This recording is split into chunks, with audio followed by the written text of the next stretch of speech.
Ayan, good morning everyone. Kaya gising ko lang. Natatawa ako kasi ang dami kong nababasa sa mga comment na kasi hodang binaba ka ng Diyos, ganyan-ganyan. Puro Diyos ang mga puro Diyos daw ang mga binabanggit itong mga basher ko, no? Pati Diyos dinamay. Hindi, damay nila ang Diyos. Diyos ko, sigurado ba kayo nakausap nyo ba ang Diyos? Baka naman hindi Diyos ang nakausap nyo, si Satanas. Anyway, ito na nga, may kikwento lang ako sa inyo. Gising ko lang, nagkakapi ako. At take note ha, may baso ba kayong ganito? Oh, Batang Quiapo with Coco Martin. Wala, di ba? Ingit na naman kayo. Alam nyo, kwento ko lang sa inyo, no. Kahapon, di ba umalis ako, pumunta ako may pinuntahan ako.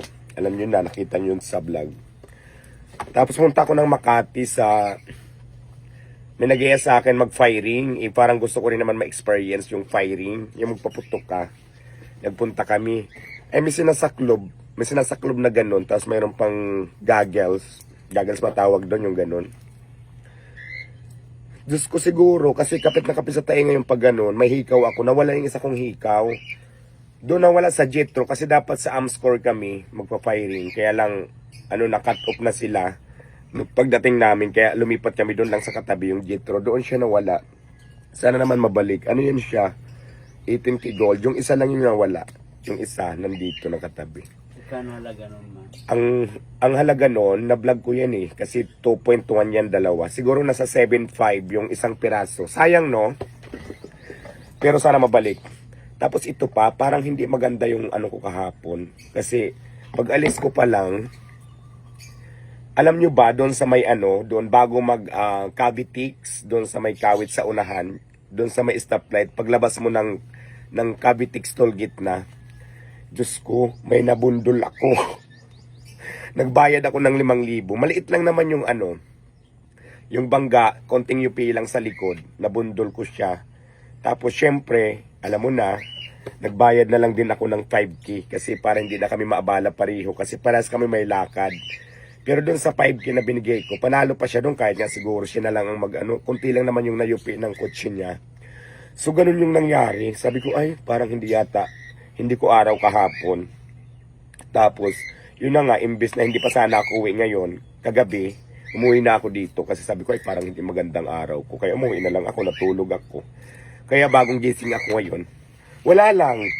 Gusto ko lang magkwento kasi nga, marami ako nakikitang mga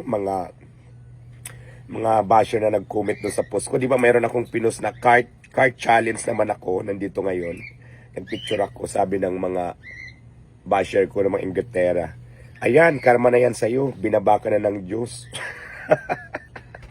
Bakit mga karma ako naghanap buhay ako ng maayos, di ba? Nasaan ba ang mga brain ng aking mga bashers? Uy, parang hindi nyo na ginagamit. Di ba? Huwag feeling perfect. At saka, alam nyo ba, kahit anong ibato nyo sa aking salita, hindi na yata yan i-effect.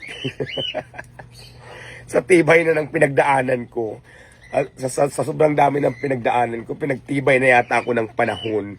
Kaya, kalma lang ha. So yun lang, nag-share lang ako. Good morning everyone. Kape na kayo, kape tayo. Sarap magkape, ang baso mo opak. Bye bye, good morning.